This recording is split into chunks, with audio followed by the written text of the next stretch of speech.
साथियों नमस्कार, मैं आपका मित्र के पांडे पंचांग देखना सीखे तथा ज्योतिष बने चैनल में हार्दिक स्वागत करता हूं। आप प्रतिदिन की तिथि नक्षत्र योग का मान द्वादश लग्न घंटा मिनट में विवाह मुहूर्त, उपनयन मुहूर्त, वधु प्रवेश मुहूर्त या अन्य किसी प्रकार के मुहूर्त की विशेष जानकारी के लिए तथा कुंडली का अध्ययन करने के लिए पंचांग देखना कैसे सीखे तथा अन्य समस्याओं के लिए दिए गए नंबर पर व्हाट्सएप मैसेज कर सकते हैं। आज जो हम लोग विषय को सीखने की कोशिश करने जा रहे हैं वह विषय है विवाह के तारीख कैसे निकालें। विवाह के दिन कौन सी तारीख होगी उसे कैसे देखें। विवाह के तारीख को निकालने के तरीके तो हम लोग चलते हैं। जैसे देखिए, आप कोई भी पंचांग आप रखते हैं, उस पंचांग को किसी भी पेज पर चले जाएं। जिस माह में आपको विवाह कार्य करना है, कोई भी जजमान आपके पास आता है और पूछता है कि विवाह का तारीख कैसे निकालें, उसे कैसे समझें। तो विवाह के तारीख निकालने के लिए आपको कुछ ज़्यादा परिश्रम नहीं करना है। साधारण तौर पर आप साधारण तरीके से विवाह की तिथि यानी विवाह के दिनांक आप निकाल करके जजमान को बता सकते हैं। उसके लिए आपको पंचांग में किसी भी पक्ष पर के पेज पर जाएंगे और उस पर, जैसे हम लोग यहाँ पर आषाढ़ शुक्ल पक्ष के पेज पर आए हुए हैं, इसे देख लेते हैं। यहीं पर बगल में यहाँ दिया रहता है अंग्रेजी तारीख। दिनांक 19 जून से 3 जुलाई तक रहेगा, यानी 19 तारीख से प्रारंभ होगा और 3 जुलाई को इस पक्ष की समाप्ति हो जाएगी। इसका विचार करते हुए हमें ध्यान देना होता है कि यानी ये तो हम लोग को समझ में आ गया कि 19 जून से इस तिथि का इस पक्ष का प्रारंभ है और 3 जुलाई को समाप्ति का यह पक्ष है। इस पर हम यहाँ पर तारीख तो हमने देख लिया। अब रह गई कि विवाह का मुहूर्त कैसे देखकर हम तारीख निकालेंगे। उसके लिए आपको पहले यहाँ पर तो आप जानते हैं, प्राय वीडियो में बताया गया है पिछले वीडियो में कि एकम द्वितीया तृतीया कैसे देखते हैं, उसको कब से कब तक है। यानी एकम जो है दिन में 11:28 पल यानी सोमवार पड़ रहा है एकम को, तक दिन में 9:48 तक एकम तिथि रहेगी। उसके बाद में द्वितीय तिथि की प्रारंभ हो जाती है। ये तो आप लोग पिछले वीडियो में समझ चुके हैं। आज हम लोग इस वीडियो में देखेंगे कि विवाह का तारीख निर्धारित कैसे करेंगे। तो पहले हम लोग किसी पेज पर जब सूर्य उत्तरायण होते हैं उस समय आप देखेंगे कोई भी पंचांग में विवाह मुहूर्त का एकत्रित करके लग्न बना दिया जाता है। विवाह मुहूर्त पंचे लग्न विमर्शा यहाँ पर दिया हुआ है, एकत्रित करके दिए रहते हैं। यहाँ पर इस पक्ष में चतुर्थी, पंचमी, सप्तमी, अष्टमी और नवमी, दसवीं और एकादशी, ये जो है इस तिथि को आप विवाह कार्य कर सकते हैं। अब विवाह कार्य में हमें ये देखना होता है कि कब से कब तक लग्न और मुहूर्त रहते हैं। तो विवाह कार्य में हमें देखना, जैसे तिथि चतुर्थी गुरुवार रात्रि 2:36 उससे उपरांत समझना होता है। उससे उपरांत यानी 2:36 के बाद माघा नक्षत्र में हम विवाह कार्य कर सकते हैं। अब यहाँ पर है कि रात के 2:36, तो रात के 2:36 यानी लग्न का अभाव दिख रहा है।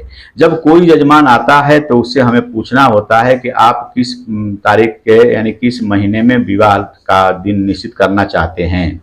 तो उससे हम पूछ लेंगे। यदि वो कहता है कि हमको जून के अंतिम महीने में हमें विवाह का तारीख निर्धारित करें, तो उसके लिए हमें जून का अंतिम तारीख निकालने के लिए हमें यहाँ पर चौथ को देखेंगे, चतुर्थी को देखेंगे। तो यहाँ पर 2:36 में चतुर्थी को दे रहा है यानी माघा नक्षत्र। तो यहाँ पर हम चले आएंगे इस पेज के पर। तो यहाँ पर देखिए चतुर्थी तिथि गुरुवार जो है, चतुर्थी तिथि दिन में 2:58 तक समाप्ति का समय दिया है चतुर्थी का। और उस दिन अश्लेषा नक्षत्र है जो 53:27 पल रात के 2:36 पर उसकी समाप्ति है, यानी अश्लेषा की समाप्ति हो जाएगी। वही आप जो विवाह मुहूर्त का सारणी देखे अभी, उसमें 2:36 वही लिखा हुआ है, यानी अश्लेषा विवाह का मुहूर्त नहीं होता है, नक्षत्र नहीं होता है, माघा विवाह का नक्षत्र होता है। इसलिए 2:36 के बाद विवाह का कार्य आपका संपन्न किया जा सकता है। तो अब इसमें देख लिए कि यदि हम चतुर्थी को रखते हैं गुरुवार के दिन, तो रात में यानी पूरे 12 बजे के बाद यानी रात्रि बीतने में 2:36 यानी 2:30 बजे से भी ज़्यादा का समय बीतने के बाद विवाह का मुहूर्त प्रारंभ हो रहा है। इसलिए हम पंचमी को देखेंगे। पंचमी माघा है, माघा यानी पंचमी शुक्रवार माघायाम। तो इसका मतलब होता है कि हम इस तिथि को पंचमी के दिन शुक्रवार दिन पड़ रहा है। शाम को 4:59 तक यह पंचमी तिथि रह रही है। माघा नक्षत्र का प्रारंभ जो है 2:36 हम लोग पहले ही देखा कि गुरुवार को ही प्रारंभ हो जा रही है। तो उसके बाद हम माघा नक्षत्र जो है अगले दिन यानी शुक्रवार को यहाँ पर रात के 5:51 पूरे रात लगभग हो गया, यानी यहाँ पर हमें माघा नक्षत्र मिल जा रहा है। माघा नक्षत्र में विवाह करना हमारे लिए शुभ है।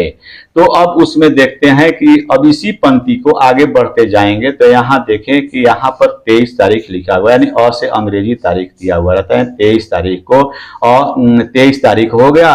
और महीना कौन हुआ तो यहाँ पर देखते हैं, जैसे मैंने पहले ही बताया कि 19 जून यानी 23 जून 2023 को हम विवाह का दिन निश्चित कर सकते हैं। करेंगे तो हमारे लिए शुभ दिन भी है। अब उसके बाद में इसी विशेष में हम लोग और थोड़ा सा अध्ययन कर लेते हैं। जैसे यहाँ पर देखिए, यहाँ पर जो है दिया हुआ है, जैसे यहाँ पर व्यतिपात योग है, यानी सप्तमी तिथि को व्यतिपात योग है, तो व्यतिपात योग से हमें बचना चाहिए। व्यतिपात कब से कब तक है उसको देखना जरूरी होता है। ये सप्तमी को व्यतिपात हमको निकालना हो तो सप्तमी को व्यतिपात निकालने के लिए हमें देखिए यहाँ व्यतिपात योग है जो 57 घटी 1 पल तक रहेगा, जो कि रात्रि के 4:01 यानी रात के 4:01 पर व्यतिपात की समाप्ति हो रही है। इसलिए व्यतिपात से हमें बचने की कोशिश करना चाहिए। आगे और देखते हैं, यहाँ पर देखिए मृत्यु बाण दिया हुआ है, तो मृत्यु बाण से भी हमें बचने की कोशिश करनी चाहिए। जो अष्टमी तिथि के दिन यहाँ देख रहे हैं कि विष्टरो उत्तरा फाल्गुनी इत्यादि दिया हुआ है। यहाँ पर 9:40 उपरांत 9:40 के बाद दिन में 2:07 मृत्यु बाण जो है रह रहा है, इसलिए इससे हमें बचना चाहिए। या और उसके बाद आगे देखते हैं, नवमी के दिन भी हस्त मंगलवार पड़ रहा है जो हस्त नक्षत्र है। मृत्यु बाण व्याप्त है उस दिन, इसलिए मृत्यु बाण में हमें विवाह कार्य करना शुभ नहीं होता है।